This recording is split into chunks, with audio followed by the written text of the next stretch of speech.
What's up, guys?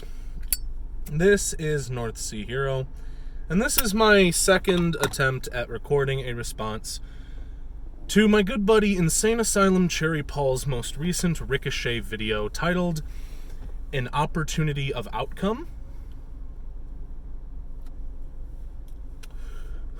And the inflection at the end there was meant to be a vocalization of the question mark at the end of the title. And this is my McDonald's drink. Today's Fat Friday, where I allow myself to eat sweets and fast food and junk. Usually on the opposite Friday of payday is when I do it. In any case, because I am trying to lose weight, and I have been making some decent progress, but I've learned through trial and error and through outside sources that trying to go cold turkey on it and just try to have an Olympian willpower and just go from 0 to 100 instantly tends to not work out. You don't just go from being an Andy to being a Chris overnight. That's the kind of thing that takes a while to do. If you're not familiar with what I'm talking about the show Parks and Rec, where Andy, played by Chris Pratt, was a guy who for a long time had a really big beer belly and was kind of this goofy, chubby guy, whereas Chris is this super fitness nut who's like, my body is a supercomputer. If one, thing goes wrong, the whole thing comes crashing down. So he's like, eating superfoods and jogging and stuff like that. Trying to go from a Chris to an Andy instantly just doesn't work.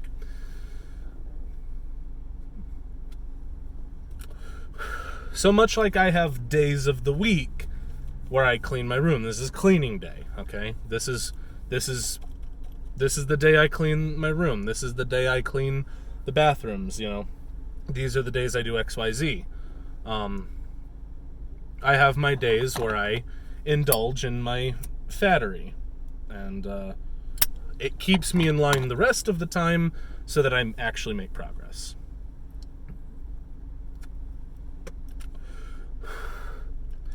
But I wanted to respond to Insane Asylum Cherry Paul's recent video. Now, in that video, there were a couple things that I thought were maybe some minor misconceptions for which I assume complete responsibility. The first of which is Paul's most recent video had a lot of political topics in them.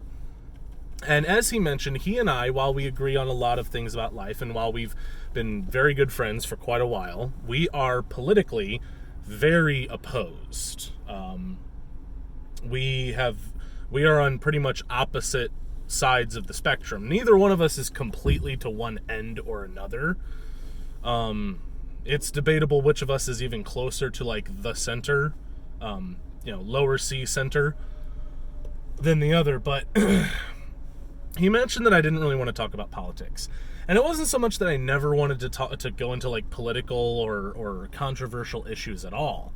When we were talking about setting up the series, I proposed that we start off with something lighthearted and completely apolitical, completely non-spicy, relatively, like the Roosmobile story. It wasn't that I never wanted to touch on any sort of political or controversial topics at all. It was more that I didn't want to kick off the series that way, because... And when I talk about what I want, I mean, this is a collaborative effort, so I'm only 50% of this whole thing. So I don't want to sound like I'm trying, being controlling or trying to own the whole thing, but in terms of what I wanted, I didn't want it to be labeled as like a political thing. I wanted to kick it off with something lighthearted, funny, and apolitical, just so that it wouldn't be, typecast as this political series.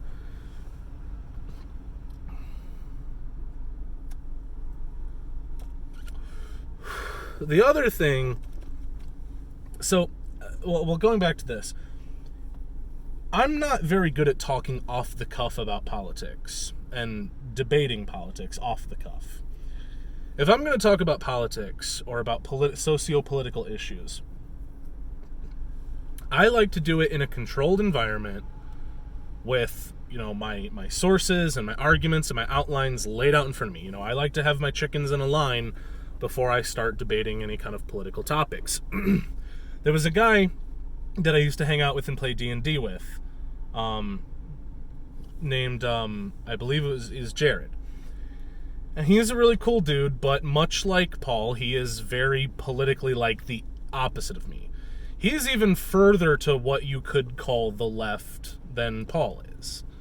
But even so, even though we had major disagreements, whenever we talked about issues, whether it be about things like gun control or race relations or stuff, even though we were just diametrically opposed in our beliefs, it was always respectful. It was always, fun, intriguing, stimulating discussions.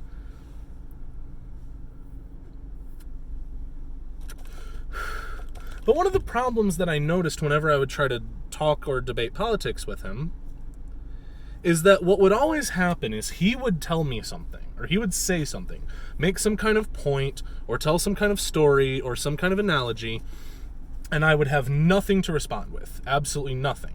I wouldn't think of anything to say back, any specific examples of what to say back to counter it.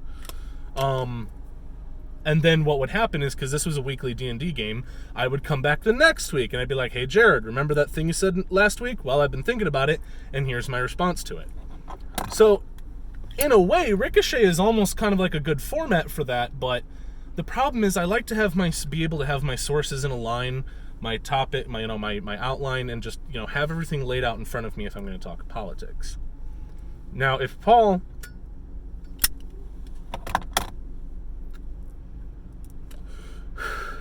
wants to do like political debate, back and forth call and response thing, use Ricochet for that, I'm perfectly fine with that. The only thing is I'm going to have to change the format a little bit on my end, start recording from my computer. It'll take me a little bit longer to get episodes put together and uploaded, which is fine if that's the way we want to do it. If Paul ever wants to come on and have, a live political debate on YouTube live stream or whatever, where I can, I'm at my computer, I have all my sources, documents laid out and everything, we can do that. If he wants to talk, if we want to talk about, why the problem of to use the terminology from, United States federal government documents, such as for the work I've done for the Census Bureau or the work that I do filling out ATF paperwork, to use that terminology. If Paul wants to talk about why Black or African American citizens or people in this country fear police officers, and why being able to walk up to a cop is without fearing for your life is a form of white privilege, despite the fact that more white people are killed unarmed by police officers year over year than Black or African American citizens, we can do that. But the thing is, once you start going down that political rabbit hole, it's a bit hard to pull back from. And so trying to figure out where to go from here without retreading old ground has been a bit of a challenge, but I have a bit of an idea. The other thing that Paul mentioned was when he was talking about my most recent Ricochet video before this, which was titled What's in a Name, I mentioned that defining myself by a career is something that I never really did. Now, Paul said, quoting him, talking about me, so this is basically Paul quoting or paraphrasing me, he said, this was something he never really got to do. Well, what I wanted to make clear was that it wasn't so much something I didn't get to do, but more so something I didn't want to do. The longest full-time job I've ever had, the longest job in general, in terms of the date between when I was hired and started my first day until I eventually left the job for one reason or another, is about 15 months. 15 months. And during that time, the job that I did was cutting steel using a giant bandsaw machine. Steel beams, tubes, pipes, and bars. I would cut them to length on a giant bandsaw machine for customers. That was my job. That's what I did there, mainly. I also operated a crane. I also cleaned up. I also helped with banding material. Because I was on the night shift, which was horrendously understaffed, I ended up doing multiple different people's jobs at once. Not that it was that bad, it wasn't It wasn't bad. I didn't mind the work. I don't want to sound like I'm whining about the hard work. My problem wasn't the work that I had to do. My problem was that I'm doing all this different stuff because I have to, and yet the number crunchers upstairs, who are completely detached from the actual warehouse environment, are expecting me to perform the single job of saw cutting to the same degree that somebody on a more well-staffed shift that has people to do those other jobs can do. And that's why they ended up firing me.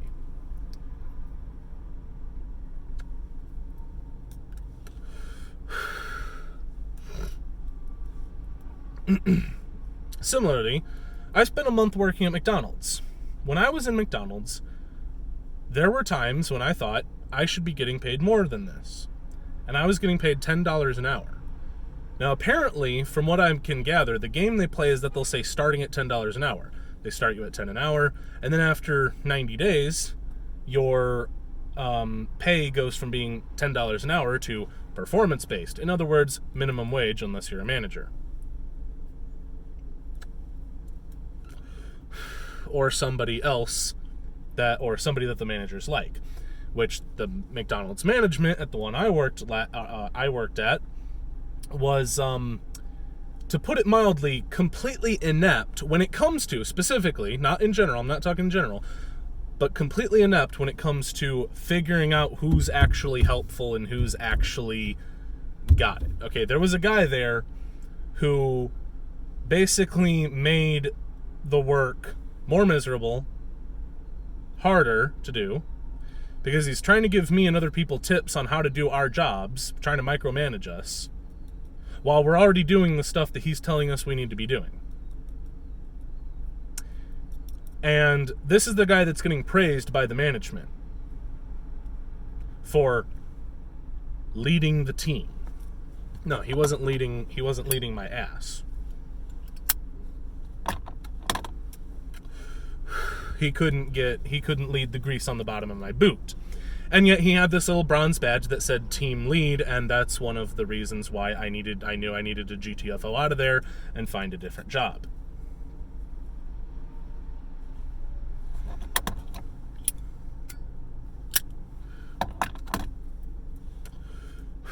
What was I talking about again? Oh yeah, so, but at the steel cutting job, I didn't introduce people as a saw. I didn't say, "Hi, I'm Mark. I'm a saw operator." I could have, because at the time, up until towards the end, when I stopped caring and was actually looking forward to them firing me. But before that, when I was bright-eyed and bushy-tailed and happy with everything, I mean, don't get me wrong, I still did the work to the best of my abilities up until the end, because, why wouldn't I? I knew that the BS was coming, though. But anyway,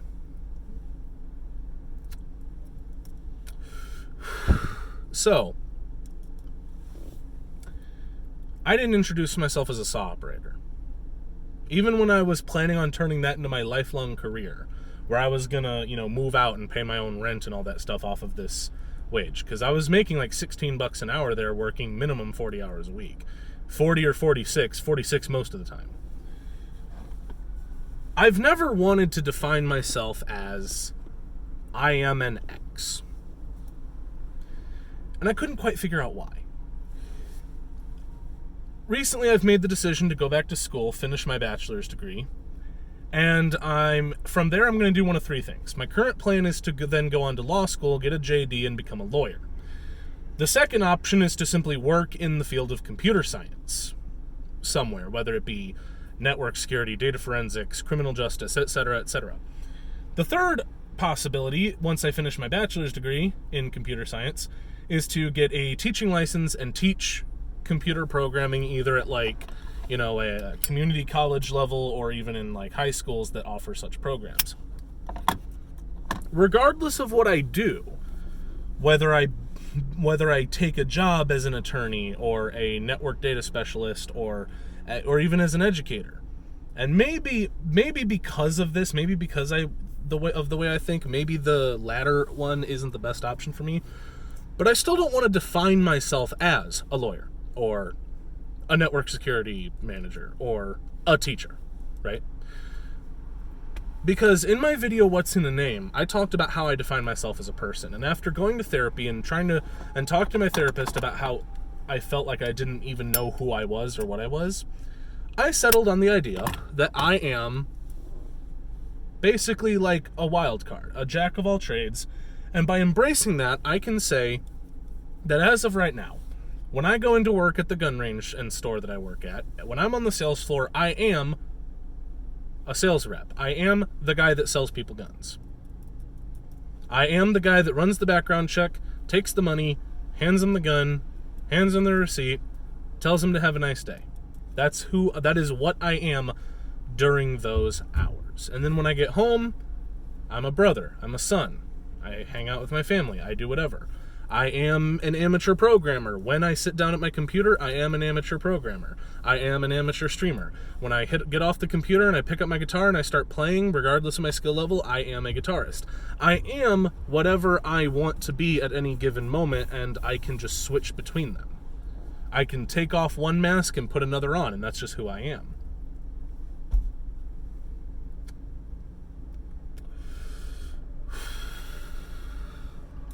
And so,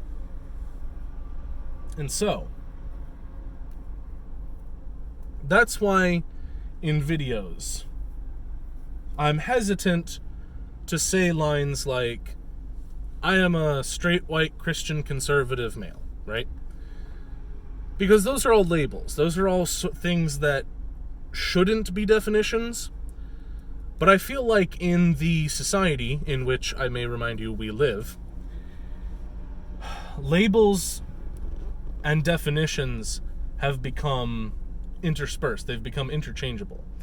Like when you go to a dictionary and you look up a word and you see the definition for that word, it's kind of like the two things have become conflated, where labels have become definitions and vice versa.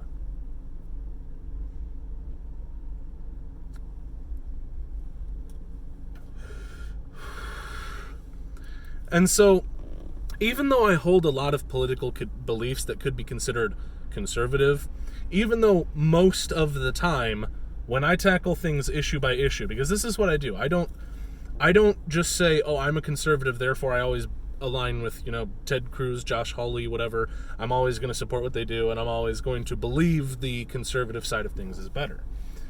There are times when I've taken more liberal stances on individual issues, because that's what I do. I look at things issue by issue. But even though most of the time I find myself aligning with the values that could be considered more conservative, or believing that the correct answer to a solution is the answer that could be considered the conservative answer, I don't like it when people accuse me of being a conservative. I don't like it when people accuse me of being a sales representative outside of work. I don't like it when people accuse me of being white, even though racially, ethnically, I am. There are certain things that I end up just sort of taking and accepting that these are labels and definitions that are just with me, and some of them that I'm even somewhat proud of. I could say I am an American. Okay, am I proud to be an American? Well, sure. I'm proud to be part of a country that is what it is. And even though I think it's flawed and very imperfect, especially so right now, I take pride in wanting my country to be the best that it can be. I take pride in being... I'm proud to be an American in the sense that I am proud of policing my country, in a sense. Not in the sense of police department, but in the sense of the verb to police something.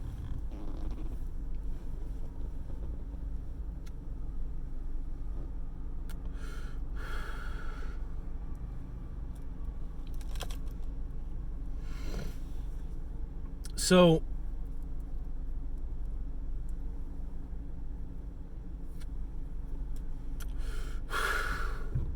when we talk about, when people like Paul or Jared or other people, anyone, when they talk about things in the scope of of race. I'm not saying that these things never play a part in anybody's life. Because as I've mentioned before in previous videos, not part of this Ricochet series, but as I've mentioned before, I have been the only kid of my race in my neighborhood. I have been a little kid who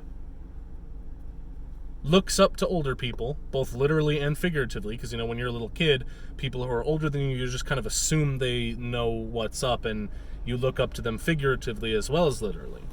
And I know what it's like to be the little kid, minority race for your local area, in the library, trying to get some help from some older people you look up to, and having them turn and swear at you and snub you and refuse to talk to you because of your race, because of the color of your skin. I've been there. I know what it's like. I know the feeling. It wasn't something that I dealt with chronically. It wasn't something that happened on a regular basis. The actual, like, instances of discrimination thing, you know, I ongoing for a long time was the only kid of my race in my neighborhood, but I spent a lot of time in my grandma's neighborhood where I had this very culturally diverse group of friends. If you want to hear the full story and get the full deep dive context of this, check out my video what is the title of this one? What did I title this video?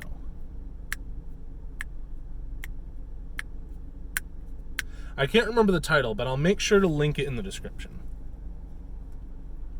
But basically, having experienced that is why racism makes no sense to me. Not only do I not practice it, but why it doesn't make sense to me. Because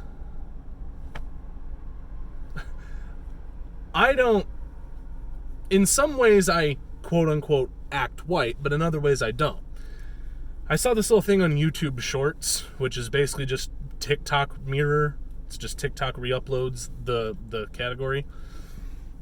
And it was this TikTok that was like, put a finger down, white people edition. So for those of you who are lucky enough to not be familiar with how this stuff works, basically you raise a hand with all 5 fingers and like, put a finger down if you've ever blank.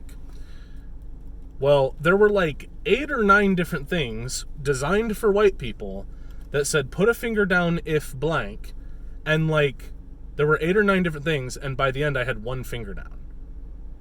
So apparently, according to the verified TikTok whiteness exam, I'm apparently only 20% white.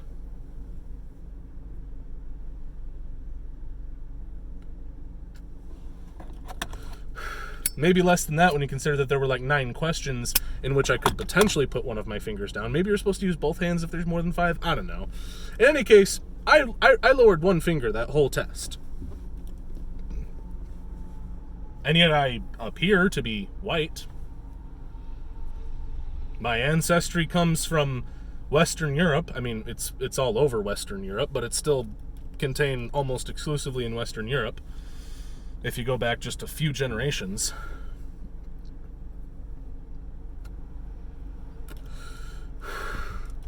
So why then should I care what the color of somebody's skin is if I'm evaluating anything about them, you know?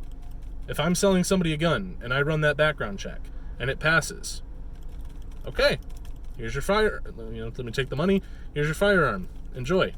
Welcome to the gun community. If this is your first purchase, be safe, be responsible, and welcome to the greatest community in the world, which is the responsible legal firearm owners community, because it is the most diverse and inclusive, and it's the most naturally diverse and inclusive and just most amazing community ever, because nobody cares where you came from, what you look like. It's, do you like guns?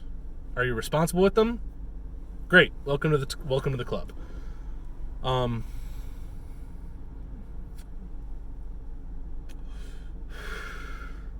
But yeah, and look, but the point is, I don't like even thinking in terms of race. I like thinking in terms of individuals. And maybe there's a case to be made that that's just part of my white privilege. That being white allows me to look at things outside the realm of race, because it doesn't affect me systematically or institutionally or in any kind of chronic ongoing manner. At least outside the realm of mainstream and social media, in which case I'm basically Carthage being assaulted by all sides at all times just for being white.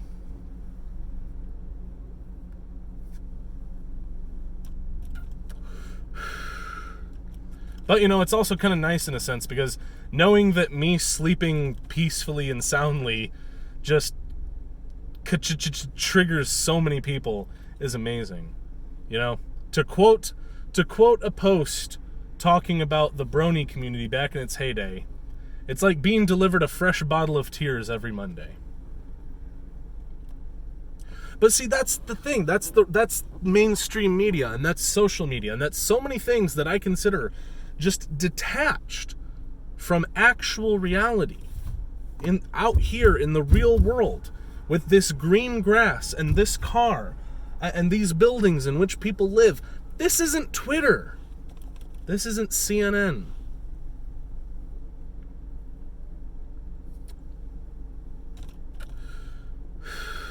This is reality. And in the reality I live in, nobody is looking at each other's race. Nobody's looking at each other's skin color. Because when somebody comes in to my range, when I am the range safety officer, and when somebody comes in and they've got their firearm, whether it's a subcompact 380 with a 6-shot magazine, or a Glock 17 with a 33-round extended magazine, or an AR-15 with a 100-round drum magazine, or a 12-gauge shotgun, whatever, I don't look at people coming in the range and think, oh, they are X. They are X race. They are X gender. They look poor.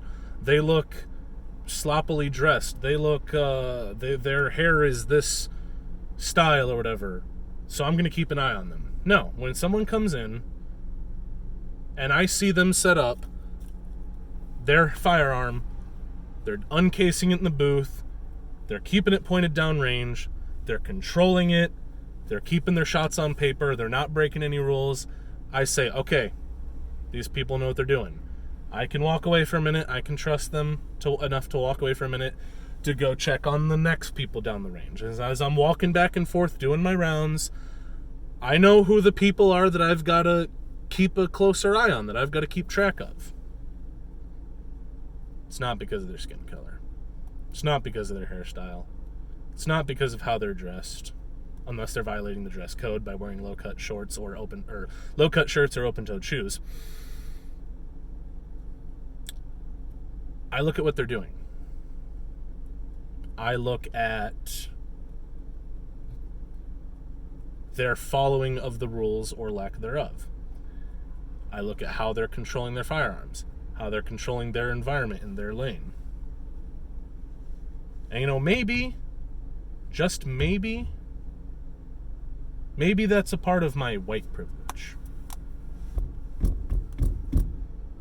That I get to look at a person who's got a Glock 17 with a 33-round magazine, who's talking loudly to his friends about the shots they're landing on paper, and their friends standing behind them recording a video for Snapchat or TikTok or something.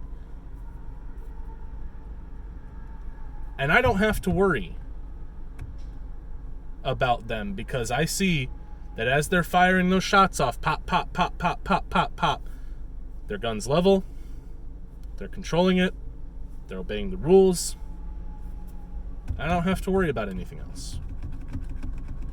And that's how I apply to everyday life. When I see people walking around in my environment, I don't worry about what race they are. I don't worry about their gender, their hairstyle, what kind of clothes they're wearing. I look at what they're doing. I look at how aggressive they're being. I look at how they're looking at other people. And I look at them as individuals. And I try to discern from their behavior and their mannerisms and how they look and how they talk, or how they look around, not how they look, not how they appear, but how they're looking around at people and how they're walking and how they're talking. And I discern for myself what kind of person is in my environment. Maybe that's just part of my white privilege. But I don't think so. I may be, as Charles I think it was Charles Barkley, if I'm not mistaken, would say, I may be wrong, but I don't think so. I think that's not me being privileged. I think that's me not playing the game in the first place. I think that's me resisting the concepts of privilege. Not that privilege itself doesn't exist anywhere, but I think that's me resisting the concept of white privilege or economic privilege or any other kind of privilege. I think that's me rebelling against the whole system, the whole game. The game may be rigged, but screw it. I'll unrig it myself, piece by hand if I have to. And it starts with how we assess our environments. So when you see someone of a different race than you, or a different gender, or a different clothing style, or how they wear their clothing, look at how they are looking at other people, how they're walking, how they're talking, where their eyes move, and discern them as an individual. And that applies to black or African American people. Again, to use the official federal terminology, that applies to white people, Asian people, black or African American people, American Indian or Alaska Native people. That applies to police officers, judges, court officers, fast food workers, steel cutters, lawyers, doctors. Because I think a lot of people, and this may be just a bit of a self-inflation on my end, I think a lot of people secretly want to do what I'm doing. They want to say, I'm not a McDonald's worker. I work at McDonald's.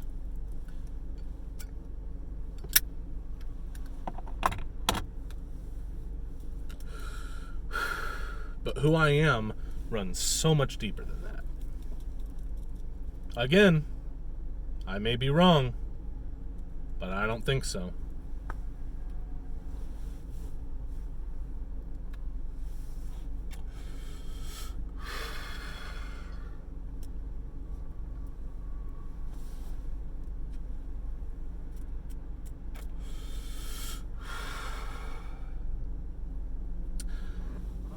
I am very interested to see how Paul is going to respond to this one. I get the feeling that Ricochet might be taking a bit of a spicy turn, but maybe not. I've covered a lot of points, a lot of topics. We will see how Paul decides to respond to it. Ball's in his court now. However he chooses to respond to it, that's up to him. We shall see. But for now, this is North Sea Hero, signing out.